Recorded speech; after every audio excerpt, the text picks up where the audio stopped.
Hello everybody, John Colliner here. Today we're talking about health and wellness. It's an interesting thing because being in Colorado, which has the greatest outdoors of any state in the nation, with the Rocky Mountains and south, down in Durango, and you get down in Mesa Verde and the Pueblos, we have cities with Denver, we have north up towards Wyoming and Indian Ruins, Rocky Mountain National Park, like 14ers, how many 14ers? 14 or something, a lot of them. And so many places to just go kayaking or skiing or snowboarding or hiking, camping, rock climbing. The best water in the world, the cleanest water down in El Dorado Canyon, something like thousands and thousands of years of like silt and different sediment. It goes through the charcoal in the volcano, and it's like double heliocentric sedimentation unification syndrome or GDSSSR, and it basically naturally purifies the water and takes all those kind of nasty pollutants and heavy metals and other things that we put in the water or that's just naturally not good for us. Because it's kind of cool, you've seen on like the YouTube videos and stuff, if you go basically to say like a beach or something, and you make a campfire, and then you take like a bottle of plastic bottle, and you put like some rocks in there and some sand in there, some of the charcoal from the fire on the top, and then you pour the water through it. The charcoal grabs some of the water, the big rocks will grab some of the sediment, the little sand will grab some more of the pollutants, whatever's in the water, and then bacteria or fecal stuff like that. And then hopefully you can drink it if you can't boil it, and stuff like that.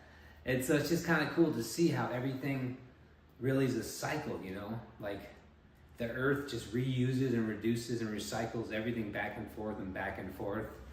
Kind of like mushrooms, I think they're called strophites, something like that. And they are basically composters of dead material. So anything that's like dead, rotting animals, carcasses, even pollutions like oil, chemical spills, radiation, stuff like that, they just introduce certain mushrooms, oyster mushrooms, turkey tail mushrooms, whatever, and they like clean it up and suck it up and rejuvenate and give it back. Pretty amazing. I think they say that the fungi kingdom is closer to the animal kingdom than the plant kingdom, because it actually doesn't photosynthesize like plants do to make its own food. It has to eat and move and get its own food. And it connects underneath the ground with these giant mycorrhizae and billions and billions and billions of little like nerve cells and packets and pathways and tunnels that all communicate together. It really kind of resembles the brain, the neural pathways that we have. And it's interesting because the turkey tail, I think, the lion's mane, the cordyceps, the reishi, a lot of the mushrooms enhance the brain and actually give you that neuroplasticity and that cognitive enhancement and those healthy immune body functions. And so it's pretty cool.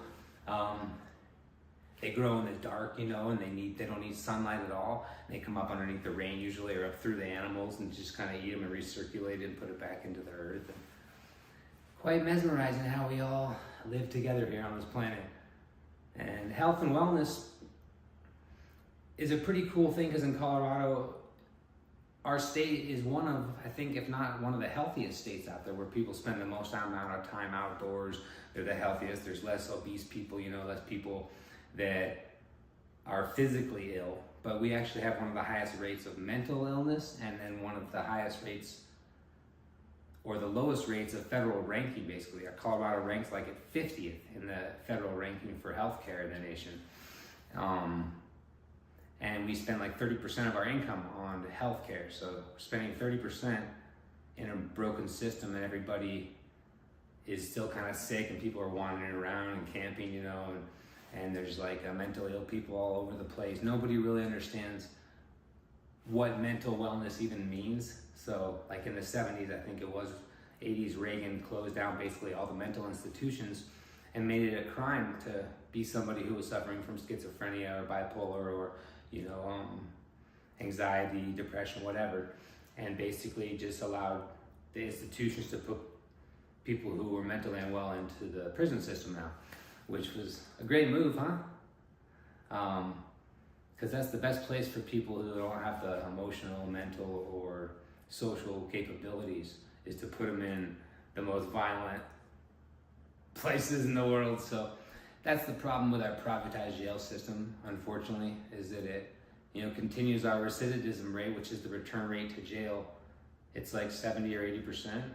I think Germany's like 40 or 50% or something like that. It's like they have way less return rate to their jails because they're not privatized, they're not trying to make as much money off them. And their system somehow works. They introduce the criminals back into the communities little bit by little bit instead of just dumping them all at once. And they give them skills that are actually going to be usable and allocated out in the real world so that they don't get out there and they're like, oh, it looks like you've been back there for 30 years. No, we can't give you any rent or any assistance with healthcare, no food. Good luck. So there are a lot of programs that have come up to help people when they're getting out of the, prisons and jails and such, but we would like to make it where less people go into the prisons and jails. And one very sort of apparent situation with this would be the marijuana situation. Because in Colorado, as you now know, Colorado was the first state in the United States to legalize marijuana in like 2012 or something. And it's a very forward-thinking state. They were saying, oh, maybe we shouldn't lock people up for using a plant that helps with inflammation and helps people get off of opiates and helps people sleep better and helps people enjoy end of life and cancer and sometimes even maybe helps to Parkinson's or Alzheimer's. And oh, wow. And now we're making 25% tax on it and not locking people up, which not only locks people up, but stigmatizes different communities. A lot of times minority communities, back when the Harrison Tax Act came in, there is no mention of drugs in the Declaration of Independence. So we had to create laws that said, can people change their consciousness? Well, only for alcohol and cigarettes, those ones that, the government can tax and make money on it, are really destructive. We saw what happened in Prohibition too, gave way to organized crime. So there's no mention of drugs in the Declaration of Independence, right, or the Constitution, but there is mention of the freedom to change your consciousness, the freedom to speak your mind, the freedom to worship any God and pray any which way you would like. So that's why the Harrison Drug Act, the 1937 Harrison Drug Act, was actually the first, it was a tax act. It was actually on businesses and supposed to basically target the jazz community, a lot of the minorities, the Mexicans and the blacks and the people that, the people in power. They were threatened, the William Randolph Hearst was threatened by the marijuana movement because he owned the paper companies, and the jails were threatened because they would lose people in jail at the time. I don't know if they were as privatized back then, but there's still this good versus bad dichotomy, and it's musicians and creative types, and a lot of people from the artistic communities and the underbellies suffer a lot, when the extremes go to the extreme, sort of like McCarthyism. Right before the Nazis, and basically blacklisted any kind of artist or intellectual or anybody who had any kind of voice and positivity to give back to the society. And that's why America is such a celebration of freedom and opportunity and voice and individuality.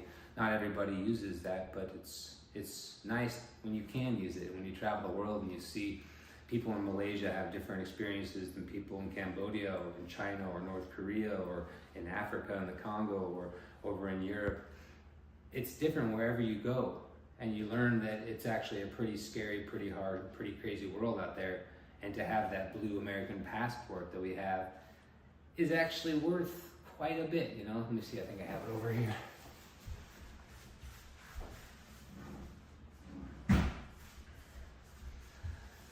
This one here, when you have this nice blue passport, and then, you have your picture in there, it's like, that's an American passport, and that really can make you go a lot more places,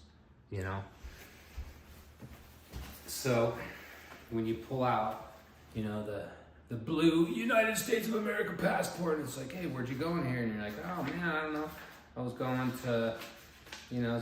to like Greece and Italy and all these other places, Mexico, and it's really you really kind of see how much power you have as an American. So hopefully we can respect that power more and start to appreciate that when we have something, it's nice to take care of it. It's nice to learn how your country works, to learn how your body works, to learn how your automobile works, or to learn how, if you're working with horses, how the language of horses work, so you can more adequately and efficiently communicate in life, which communication is a huge part of health and wellness, because personally myself, a lot of times I have a hard time asking for help because I feel like, oh, this is actually, it's going to make me look like vulnerable or like weak or like insecure, and like I can't show my emotions, I can't cry, I have to just be tough and pull my bootstraps up and fight and do fight and fuck, but don't ever like talk and communicate and create philosophy or science or biology or engineering. And obviously that's very reductive, but that's pretty much what it is. That's why people go to therapies, to deal with their emotional and their mental and spiritual imbalances, right? And those are usually given to us. We're not born with any of those. Those are imprinted on our minds from our parents, who usually either have good parenting skills or not the best parenting skills, usually depending on how they were parented and how they were raised, right? That whole hurt people is very true. So that's why it's good to probably have the adequate space and the time and the resources if you're going to have a child, and don't do it too early in life, because then maybe it's a child raising a child and you don't even know who you are and you don't get to enjoy your time as much. So I think the later that you can live in life to have children or even get married and do that kind of stuff, the better, because you want to feel like you've lived life and you've given yourself, permission to find out who you are. Because identities are tied a lot to relationships or to a job or to a religion or to a national identity, but those are very fluid. They're not static, they're not personality types are called types because you can change type A, type B, type C, type D, and we can learn to hopefully be more efficient people with whatever we want to do. Not every visionary or president or engineer or writer is the most benevolent, fun, giggly, googly person to be around, like most of the writers, like the Einsteins and the Stephen Kings, and the Steve Jobs and even the Teddy Roosevelts and the, who was I thinking of, the guy, they wanted him to be a farmer. What's the guy that did the math?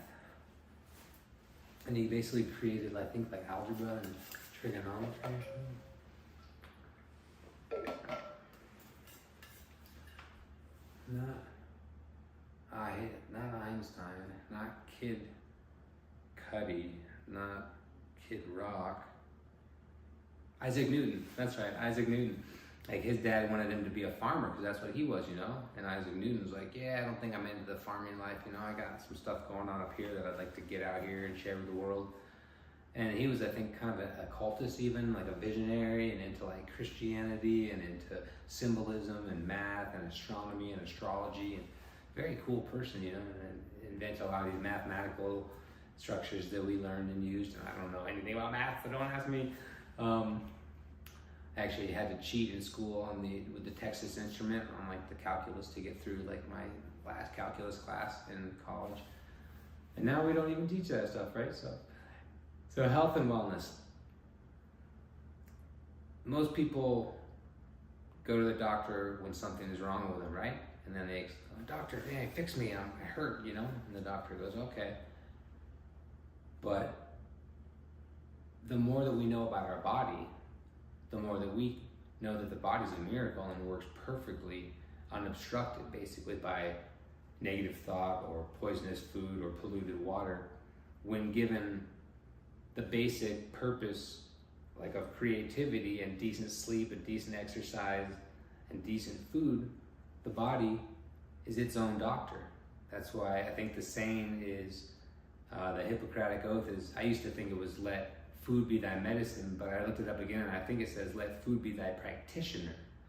And it's sort of like, yeah, okay, so you eat the foods that are, you eat the bananas that are yellow for the potassium, and you eat the lycopene and the tomatoes because it's good for your blood vessels and good for your heart. You eat the blueberries because they're blue and they're good for your brain and stuff, and you eat the apples because they have fiber. And like the Mother Earth, she gives us everything that we ever need and desire, and she doesn't ask anything in return. But it's nice to give grace and to give respect That's why I'm introducing some of the Colorado coin also, is that it's tied to the natural resources of Colorado, so that as you become a steward of the land, you own part of the land, you own part of the resources, you own part of the air, the mineral rights, the gold, the silver, the geothermal, the kilowatt power. You can use that for groceries, you can use it for gasoline, you can use it for gold or silver, you can exchange it for dollars or Bitcoin, whatever you like. You get to do it because you are the person that should be in charge of your destiny, your choice, your money, your opportunity, and your body. That's what America's all about.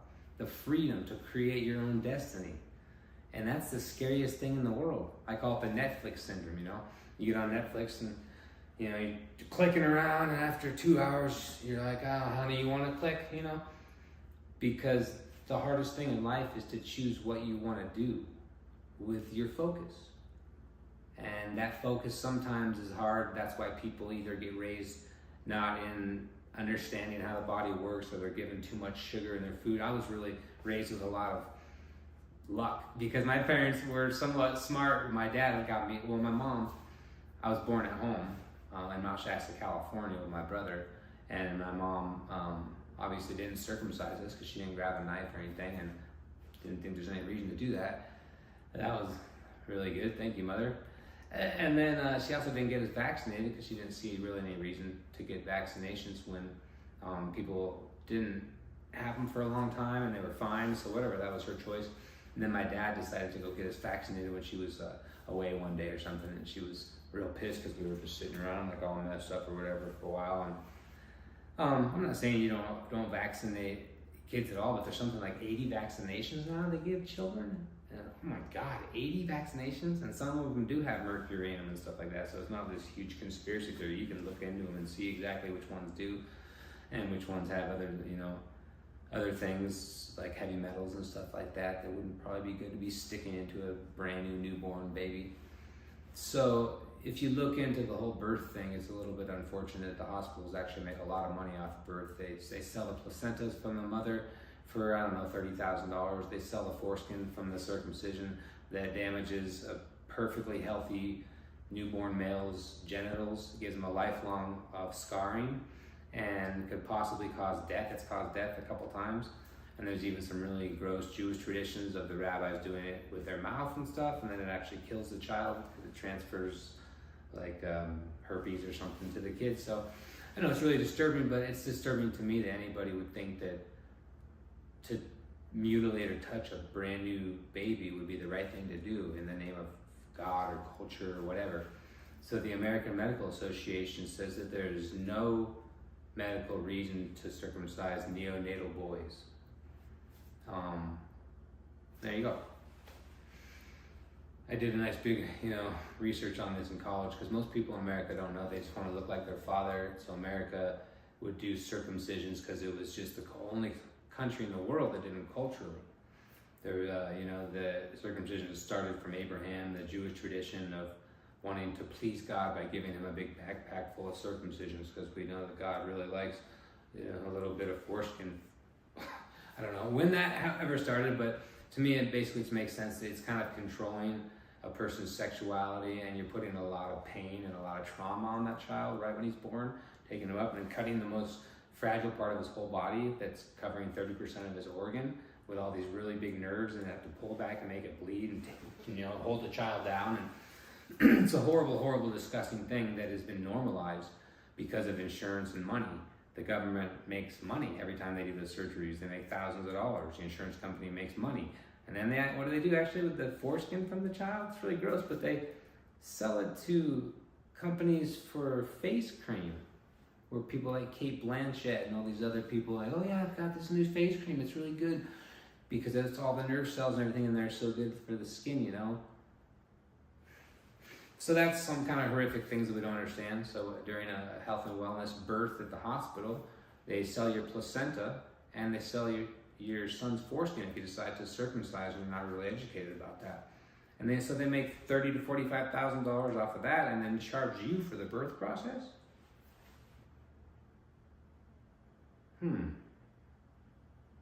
So I'm not against Western science, but I am against these mutilations, like circumcisions or like lobotomies, when they first did that. There's an ice pick and just popped it in up through your eye here to get rid of the, your medulla oblongata or whatever. And just kind of grind it out a little, and the guy who invented it, I forget his name, invented it, but he's like, yeah, I found a great tool. It's just banging around the ice chest, and it was perfect. I go, if we get rid of the amygdala, and then they can't have any fear or, fear of flight or anything response, fight or flight, then they'll be fine, right? They'll just kind of chill them out, like Ken Kesey's, One Flew Over the Cuckoo's Nest, where they just grind off, Jack Nicholson at the end, and he's like, because he was an individual character who liked to party and have fun and have sex and drugs and rock and roll.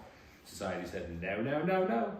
Kind of like JFK had a sister that she was bipolar too, so they decided to grind out her amygdala. And then she sat and just shit herself in the attic for the rest of her life, drooling, because she liked to enjoy her sexual life or to be a liberated female. So this is the issue that I have with medical science, is when people end up losing parts of their body that they don't need to lose. I even heard that my mom, she said she had her tonsils taken out, and then learned later that the tonsils are actually needed for the body, for the immune system, and makes a lot of different blood cells and stuff to get rid of the bacteria and stuff like that, viruses. So just another thing, I went to the doctor one time, I had some pain in my lower region. I said, I don't know where the pain is. He goes, oh, well, we can just do some diagnostic surgery. I said, diagnostic surgery? Don't you want to make the diagnosis before you do the surgery? And he's just like, I don't know, I get paid either way. So that's the other problem that I have, is most of the psychiatrists mean well, and they're great people. They really want to help, but part of the system where you're not able to connect with the doctor or the psychiatrist, and you're stuck between the nurse practitioner or the pharmacy or the insurance, and then you don't get a proper medication. Like happened to me one time personally, and I had the worst experience of my life on an antipsychotic drug called acenapine or Safris, and it was the worst. The worst 2 days of my life, flashback of the worst day of my life that this drug created, that is supposed to help people not have psychotic attacks. And I even asked the nurse, hey, does this have any, this is not an antipsychotic, right? Because I really don't do well with those. No, it's something else. It's another class. It's another, okay, what is it? Oh, it's something else. We don't know. And then, okay. And I talked to other people who've been on it. They said they had the same reaction. It was the worst experience of their life, and they almost died. Read this other book about a girl who had bipolar, and she took it too and said it was the worst drug that's ever been created. So that's the problem, is that the profit creates the drug company's motivation. Big pharma spends twice as much on advertising as they do on research and development. So what does that tell you? It tells you that after a patent is basically done after 15 years and the drug goes from $700 a pill down to $7, then somebody else can come in and make some money on it, right? But then they have another synthetic drug or a different drug to come in to try to deal with the same issues, but it's not as effective because the other drug was better. Let's just talk about it like a drug called lithium, right? Lithium actually is an element, and it's used for a lot of people with manic depression or bipolar, and it helps generally people with bipolar 1 that have more depression. And then the lithium, I actually have low lithium in my blood, and the low lithium levels basically dictate how your neurons kind of like fire, like if it's more kind of like slow or more like epileptic, kind of like a faster one.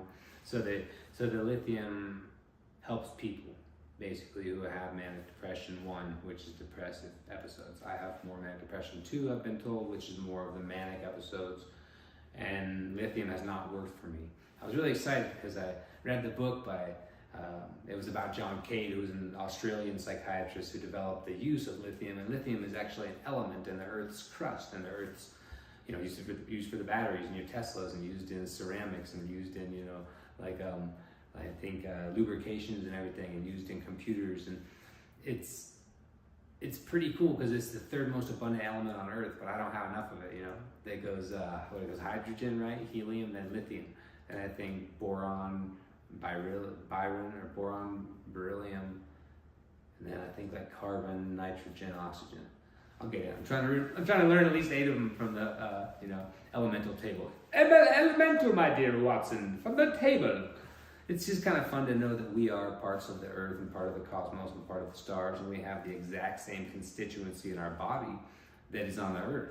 Our blood is basically the same exact makeup as saline, that's why they just give you a saline drip, right? As salt water. Salt water is just saline, and saline is just blood. They give you a drip when you're dehydrated. It's just saline. It's just water from the ocean. It's just salt water. It's like electrolytes, right? If you don't have enough salt in it, then you can also die.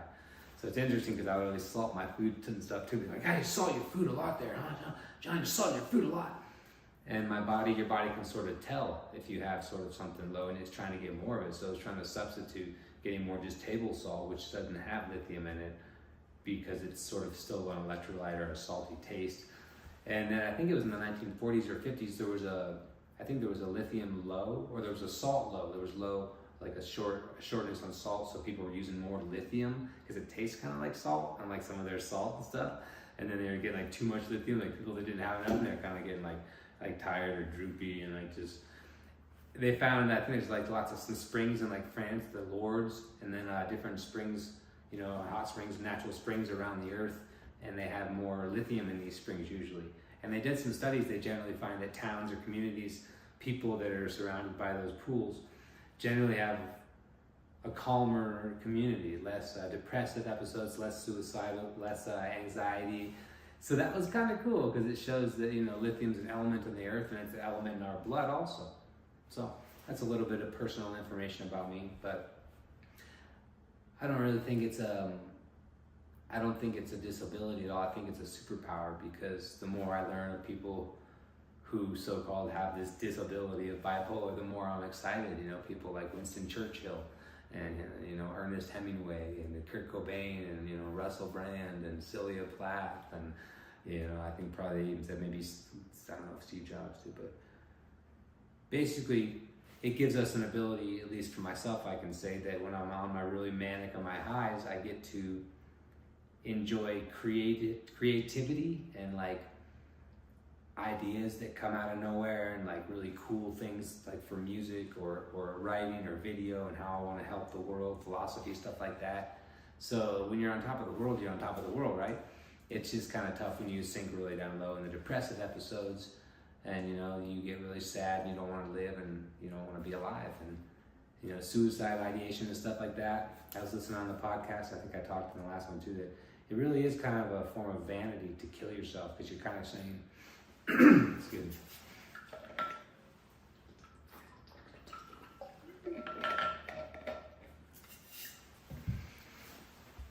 Because you're basically saying that like, oh, I know more than the creator or whoever, started this game that I'm playing, and I can show them that I have the power to end my game and end my turn. And I'm not sure if you quite end it, no one really knows, but what I think probably happens is you probably go back to the end of the line, like, ooh. It's like, do not collect $800 or whatever, $200, $800 now because it's more. Go directly to jail. And then in jail they make money off you, So, anyways, health and wellness, what we're talking about is kind of understanding the autonomy of your body, understanding how your metabolism works, understanding how your sugar and sucrose levels work. It's astounding to me that our country has so much diabetes and so much just insulin. Insulin is like a natural thing that your body makes, right? Your pancreas converts the sugar to like usable glucoses and stuff with the insulin, right? You don't have the insulin then you're type 2 diabetes, I think, and if you don't need the shots and your pancreas still works a little bit, then you're type 1, right? Or one or the other. But it's astounding to me that we have this thing where she's like, oh, I just have diabetes. You mean your organ completely stopped working in your body? One of your essential organs stopped working? Yeah. We just call it diabetes. We got the beaties. You need that organ. Yeah, we just take a shot now with a needle and stick ourselves every day with the blood, test our blood sugar, and then stick it in ourselves. I was astounded with Keith too on Discovery Channel, who I was chained to. He was actually diabetic, and every day, they check you and check your blood and stuff, and the medics, and he would be doing his blood and his diabetes, and his blood sugar spiked like 600 or something, I think the second or third day, and he almost quit because he wasn't eating anything, and his big, huge body needed more calories, you know. He's the big, tough guy, but it's kind of the bigger you are, the harder you fall. And I was surprised they let somebody with diabetes on the show, but that just kind of goes to show you that diabetes is so normalized that people are like, yeah, I'll just take a shot, you know, just. And now Ozempic's coming in, the most profitable drug I've heard ever created, I think maybe since AZT or Viagra or something like that. And the fact is this, it changes your hormones in your stomach, and you have to give yourself a shot. You stick yourself with a needle, and it changes your hormones in your stomach to like slow down or speed up, probably speed up your metabolism or something, right? And it's hormones and stuff, so it changes your whole body's chemistry. And I heard it takes sometimes, possibly, allegedly, don't sue me, that it eats away actually some of your bone and your muscle and your like cartilage tissues. So you're kind of getting rid of the most vital parts of your body, so you can just look a little bit better because you want to gorge more food in your face instead of just exercising a little bit and eating possibly halfway decent food. And somehow the Ozempic is normalized. It's normal to be Gilbert Grape's wife, you know, Gilbert Grape's wife, and be 700 pounds and just stick the Ozempic in and shove 5 more cakefuls in your mouth and 7 pizzas, and then go, arr, arr, arr. Obesity and diabetes is something like 7% of the healthcare diet, which is billions and billions and billions of dollars that taxpayers pay for fat people to get more fat and for people who can't control their sugar to do more sugar. We know sugar is addicting. It's more addictive. It's almost as addicting as cocaine, they found in different experiments with rats and stuff like that, I think. And then the sugar industry puts it into everything, right? It's so ubiquitous. It's in ketchups and soda pops and meats and salad dressings, and it's in everything. And you know, something like Subway can't even classify their bread anymore as bread. It has to be a pastry because it's filled with so much goddamn sugar in it. And we'll just get the diabetes and we'll just get the Ozempic and just test it and stick our blood and just cut ourselves all up and pour sugar all on us.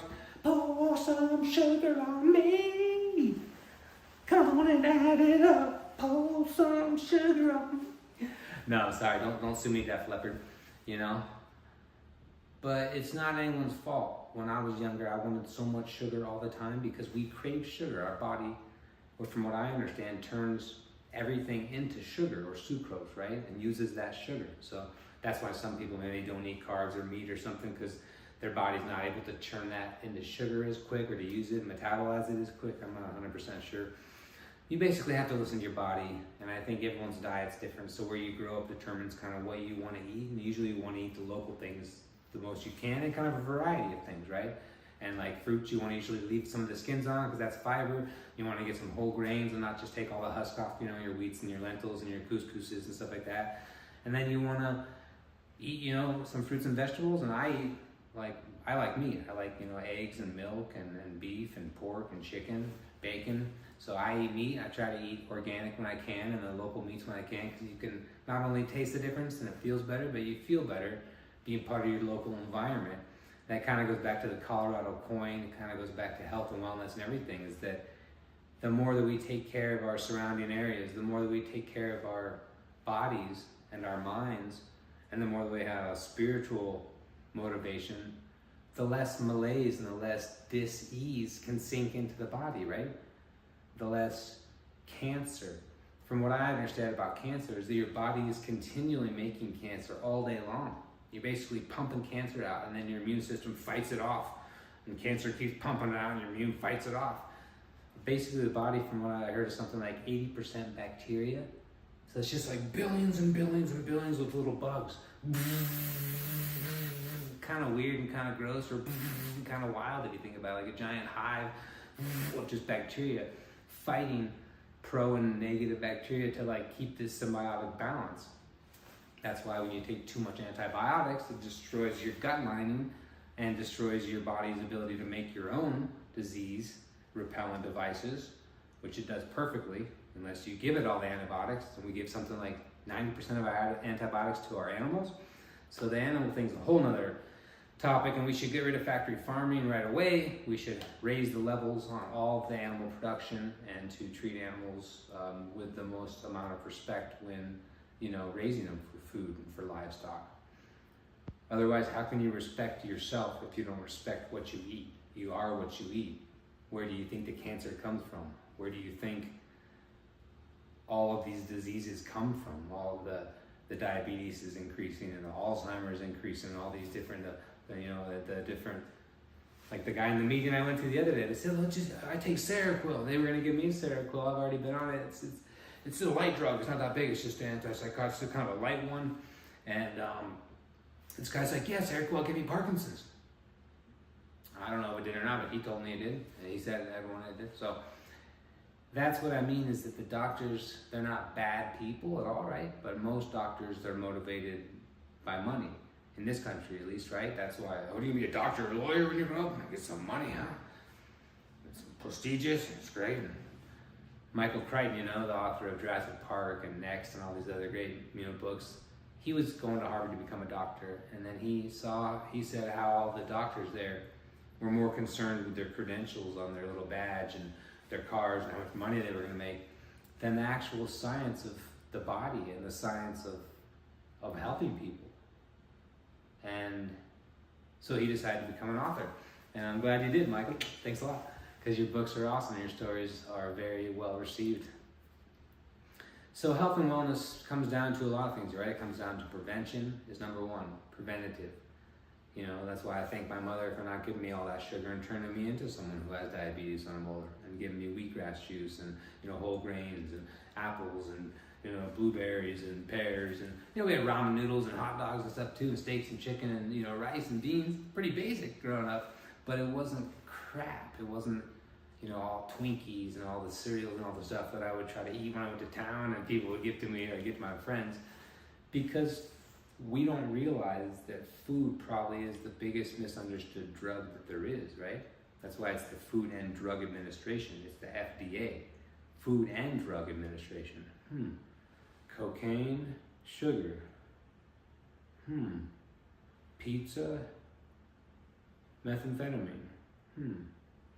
Opium, steak and lobster, surf and turf with some nacho onion rings and some cheese sauce. It's like, it's the same chemicals that are released in your body, usually the dopamines and the serotonins, the motivation-seeking one. I'm like, oh, that felt good. I'm glad I got some food now. And it makes you feel good because you need it. But in our society, in our culture today, we don't need them like we do, and especially with our sedentary lifestyles and where we don't exercise and move around as much. It's very easy, if you just want to eat for taste especially, to get very sick very soon. And then you have kids that are very sick, and then we have a society of sick people. And we have the number one reason for bankruptcy is medical malpractice or medical bills. And the third reason for death is medical malpractice. What are you talking about? There should be 0% of chance for medical malpractice. What that means, unfortunately, is that the lawyers and the insurance companies and the profits were way incentivized higher than how these doctors actually wanted to help people. You know how many times different objects are left in people during surgery? There's like, I don't know what percentage it is, but I've heard thousands and thousands of stories of these objects being left in people. My mom said her mom had like forceps or something left in her, and they had to come in and get them out. Sorry, we forgot that in there. Like, what? And the doctors used to be smoking and stuff over the patients and like suture, and then people smoked up in airplanes and everything. And it's like, we don't know any of these things. And then cigarettes, they weren't addicting for how long? Just because our country was founded on selling tobacco doesn't mean that they're not addicting. With all these extra chemicals and everything put in there, tobacco companies spent billions and billions and billions and billions of dollars telling doctors and people and science and convincing people of the science that cigarettes are not addicting. And I guess they're not, because I've never heard of anyone addicted to cigarettes. So health and wellness comes from your ability to understand how the body works, from your ability to get food that's not made of poison, but of real food, that's in soil that hasn't been deleted and depleted of its natural, organic materials. It's magnesium and it's manganese and it's potassium and it's sodiums and it's all these things work together with the mycorrhizae and with the mushrooms and with the beneficial bacteria to create an ecosystem where the plants can thrive. And you don't have to put a bunch of Roundup and bullshit like that in there, which I can't believe that's still legal. It's been proven to give cancer and reproductive organs and horrible mutated children and stuff, and people still use it. Oh, it's cheaper. So there's our problem again, guys, is profit over people. Every time you have profit over people, you're gonna get unhappy, sick, angry, diseased, stubborn, capitalistic, greedy people.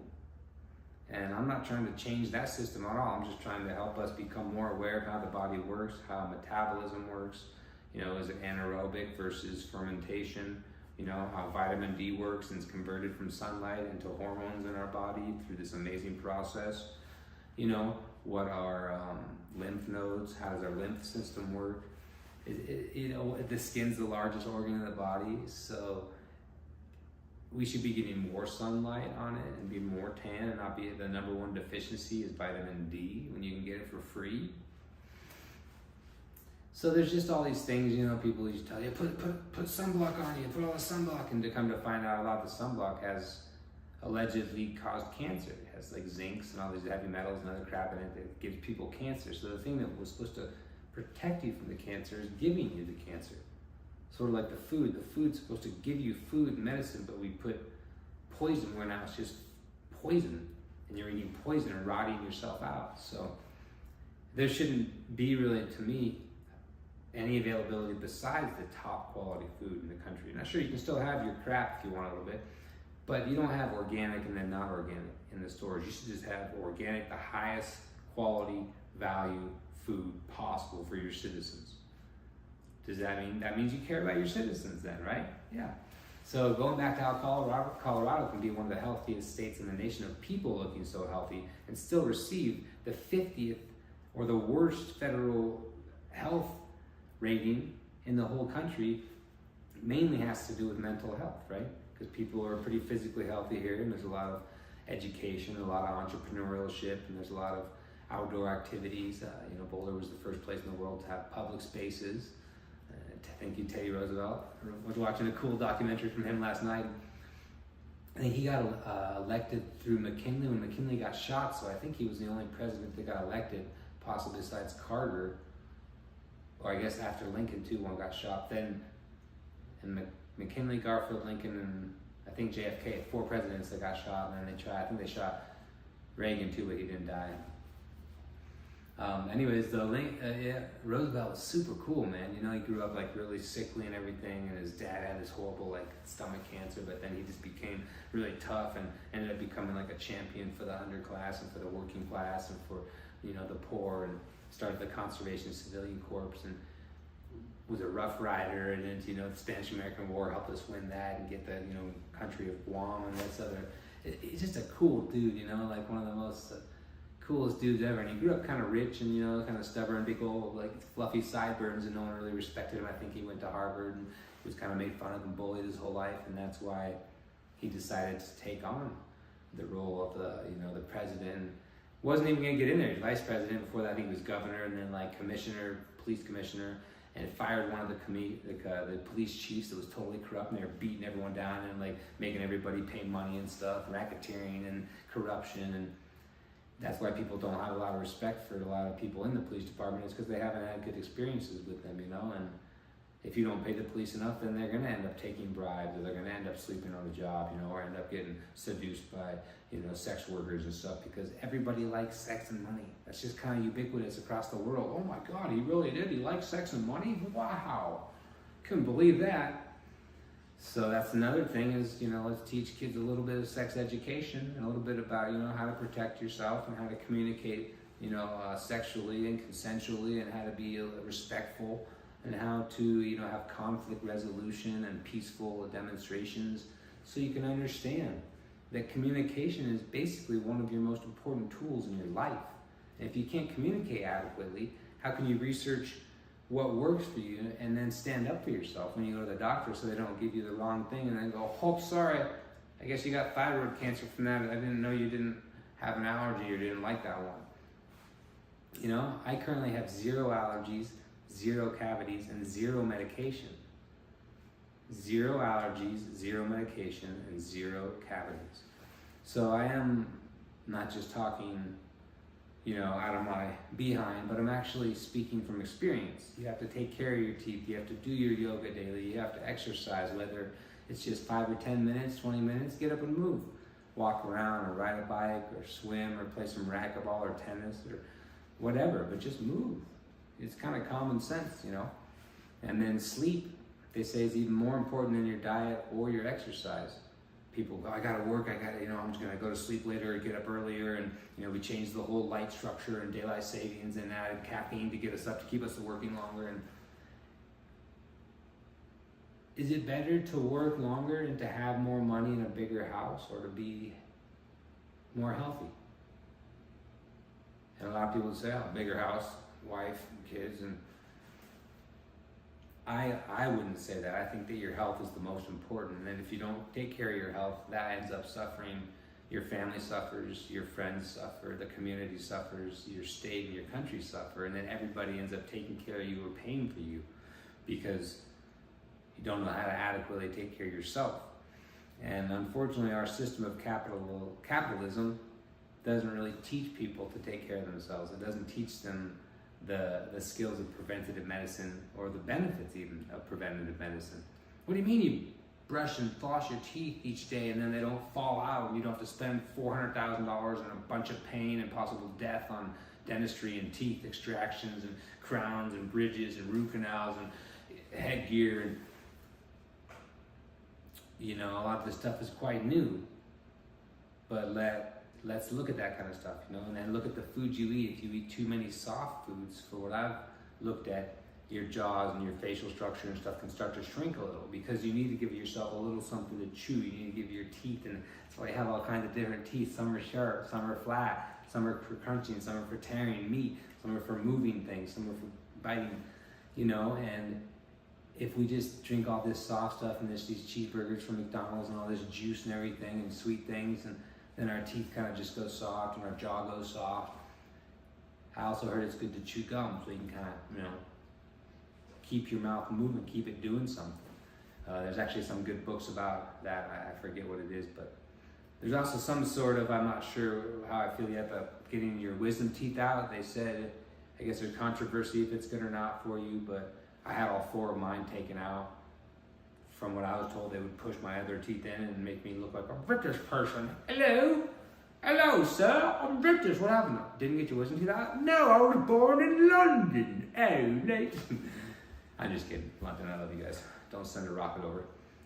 So, health and wellness.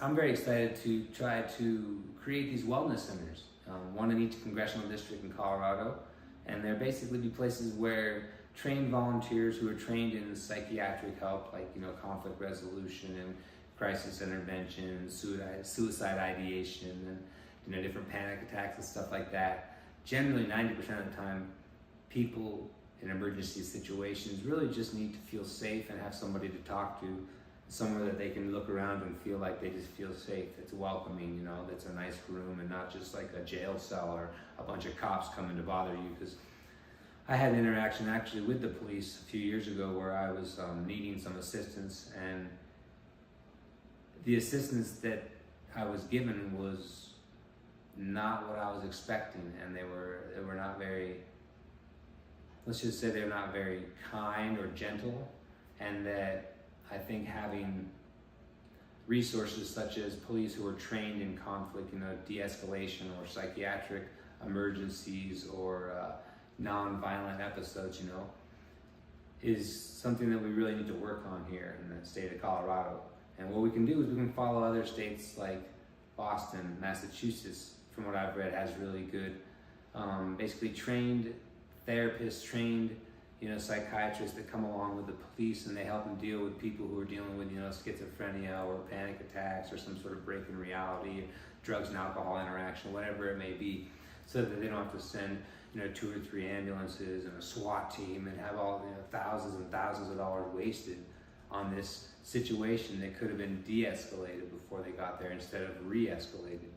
Because when you call somebody for help and they make it worse, you're most likely not going to call them again, and then you kind of feel let down that the people who were supposed to help you didn't really end up helping you, but made the situation worse because they weren't really trained right. Not that they're bad or evil people, but they just weren't trained. So I would like to increase the training, and get more first responders trained in this situations which I've seen lately, which are the most, are just people basically out in public that are kind of talking to themselves and running around, and some of them have weapons or not, and some of them are doing violent things, or some of them they aren't. But the police, they need to do their job and start to just cleaning up the streets and making them feel more safe for people.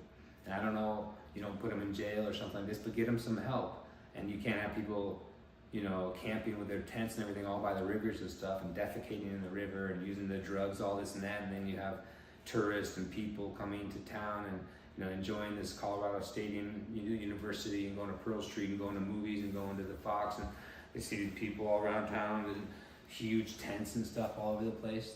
It's already illegal to camp anywhere in city limits of Boulder. So I don't know why these tents are being allowed to be there, except for to somehow demoralize or to destabilize the economy. It makes the housing values go down, right? And then people can buy them for cheaper or something, allegedly. So I've heard,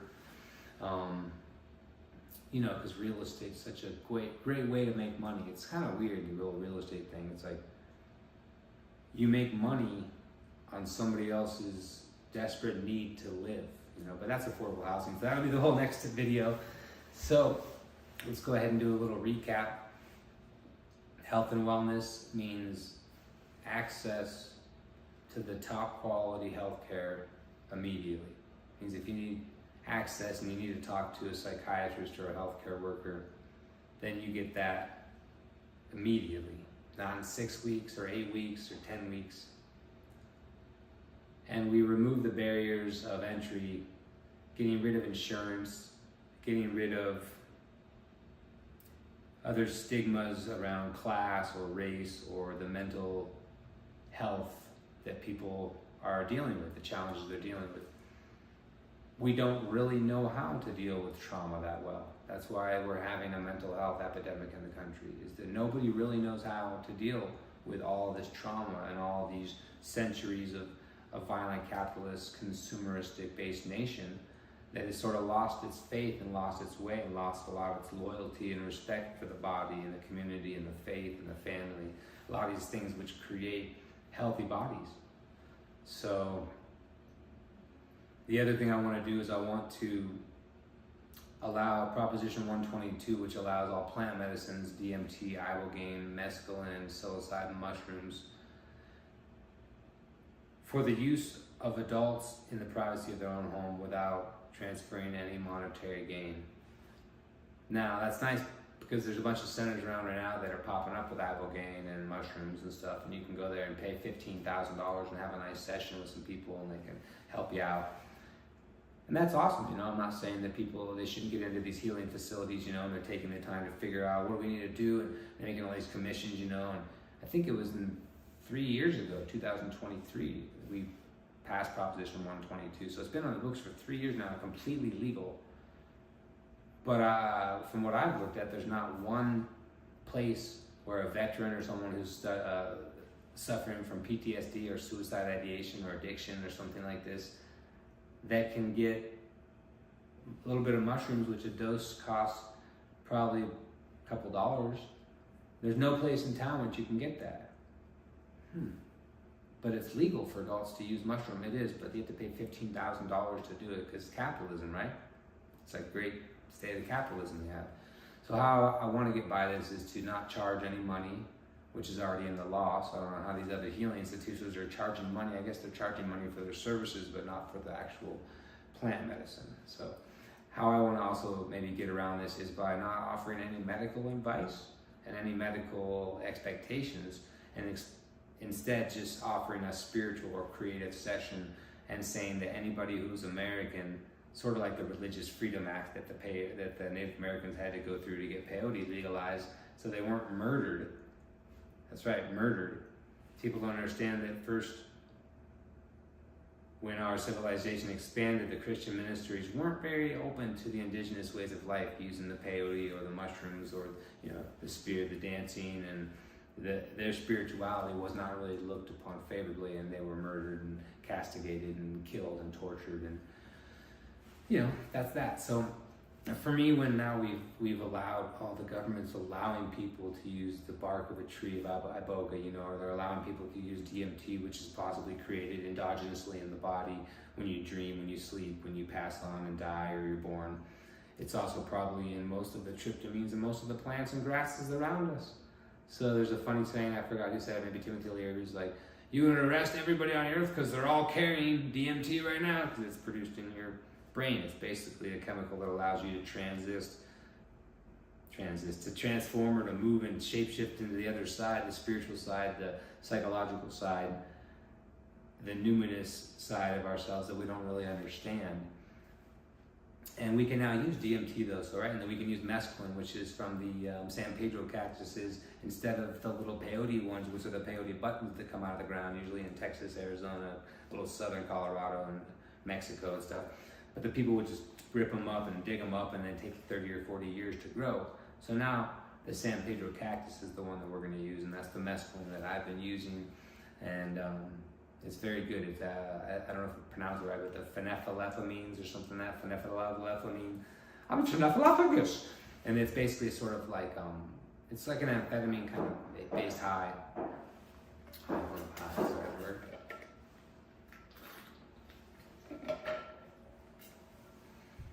Yeah, the different plants have basically different personalities, different ways that they interact with the body. Ayahuasca is another one that's legal, and it's pretty heavy duty. Here the people like purging and kind of and you going to the bathroom and stuff and falling on the ground and screaming and having all these horrible nightmares.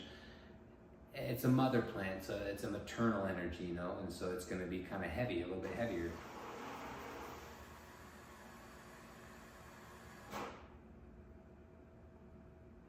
And then the San Pedro or the mescaline is more of a father character, Saint Pedro, Saint Peter. And so it's more energetic, more uplifting, more, I call it like nature's MDMA. You feel kind of connected to people around you. You feel more positive. You feel more creative. There's less anger. There's less violence. There's less disease in communities which use these plant medicines. And they've done that studies since the 70s or 60s or wherever. They sent a bunch of politicians and ethnobotanists and scientists and studiers and everything down to Brazil where they're using a lot of it, and they go, yeah, I think all these communities that use ayahuasca seem to be more clean, more connected to the environment, less war, less disease, less psychiatric conditions, all this stuff, more connection to nature and to themselves and to the spirit world. So it's kind of interesting because the plant medicine thing is not going to really, it's not going to kind of like, I guess it does save some people in this and that, but it's not what I call, it's not going to like a cure-all, and it's not going to give you like a sense of spirituality or a sense of, creative epiphanies or like end-of-life kind of calmness, unless you also want to do that. It's kind of like, let's say that psychedelics is like a jet, and you are still you have to get in the jet and go together, and then you have to integrate that too. And how do you integrate this understanding that life is a continuous numinous whole of miraculous symbiotic harmonious interactions that we're all part of, that there's no real self or individuality except for our perception of that. Then we treat others as we want to be treated, right? The golden rule, the common sense. I'll be nice to you and kind to you, and then you're kind to me, hopefully. Okay, cool. And that's part of the health and wellness too, is just realizing that we have these ancient rites and these traditions that a lot of communities go through, when the young boys are getting a little bit older, they go and they do these different traditions, and some of them are positive, some of them are negative. Like we talked about some of the circumcision ones. Unfortunately, in Africa, they still do that with the boys when they turn like 13 or 14 in some of the tribes.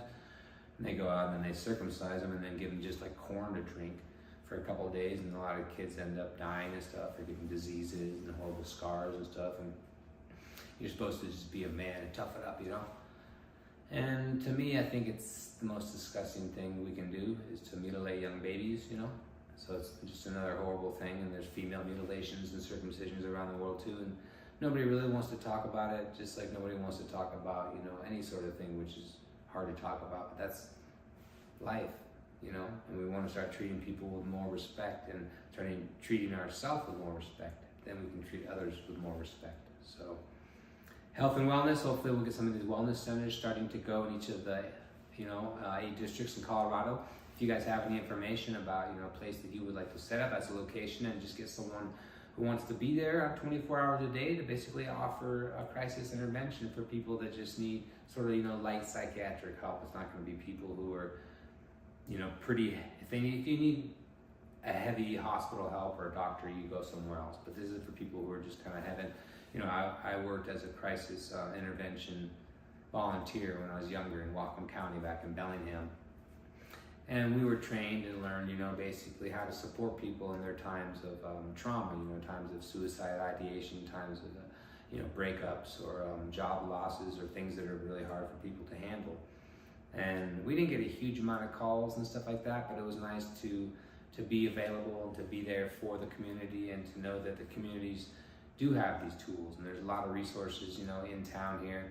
They may not be all 100% up to snuff, but, you know, we have Della Cava down on 4747 Arapahoe. And they have a smart recovery group meeting that meets there, I think, every Thursday, I think at like Thursday at 6 to 7:30, and then there's one in Longmont also that meets, I think, at like 6:30. I think there's some Alcoholics Anonymous around here. I haven't dealt with much of that.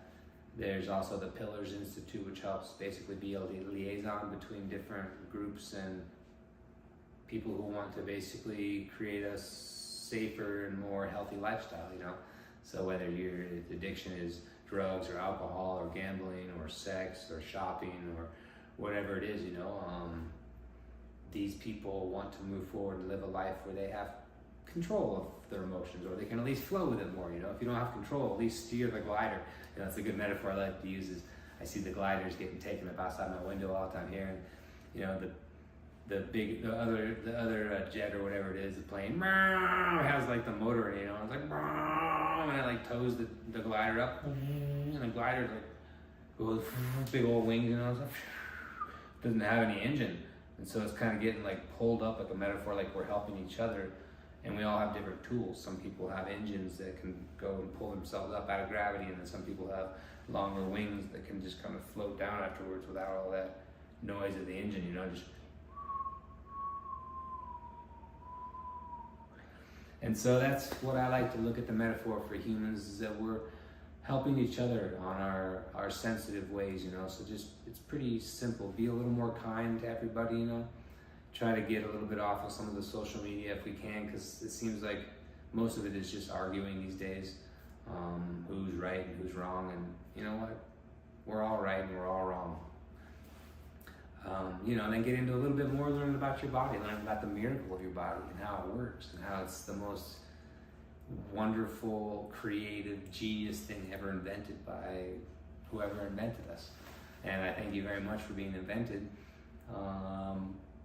Yeah, and remember to get a little bit of sleep, you know, write down some of your thoughts and feelings in some journals, write down a couple things you're grateful for, then you start to build these small habitual patterns. It's not about making huge steps every day, but just little tiny patterns, you know. Oh, make your bed when you get up, you feel better. Oh, you know, brush your teeth and floss your, okay, that feels good. You know, wash your hands, oh, that's nice, you know. Do a little bit of yoga, a little bit of sit-ups or push-ups, you know, or do a little exercise. You're running and riding bikes, whatever you do, you know, go to the gym. And don't just let this idea of success and money drive your whole lifestyle, because you'll never get enough money. You know, you'll never have enough. That's why greed exists, because you can keep going after something and never be satisfied. So if the idea of money is going to destroy your health and you're going to sacrifice your health, then what have you gained? And is it about living the longest amount of time in life, or is it about living the most valuable and the most creative and the most essential time? It's up to you, I guess. So go ahead and let me know what you guys think. Think. And thank you so much for checking out this episode of Columnar for Colorado Health and Wellness. Check out the website, columarforcolorado.com. Go ahead and you can donate there, and you can check out the volunteer and see what I'm talking about for the Colorado coin and healthcare and what my platform is. And I'm very excited to be entering the world of this wild and crazy political ride, because America, to me, is the most exciting, wonderful, creative country in the world. And I thank you very much for the opportunity, Mother America. We love you very much. Bye-bye, guys. See you next time.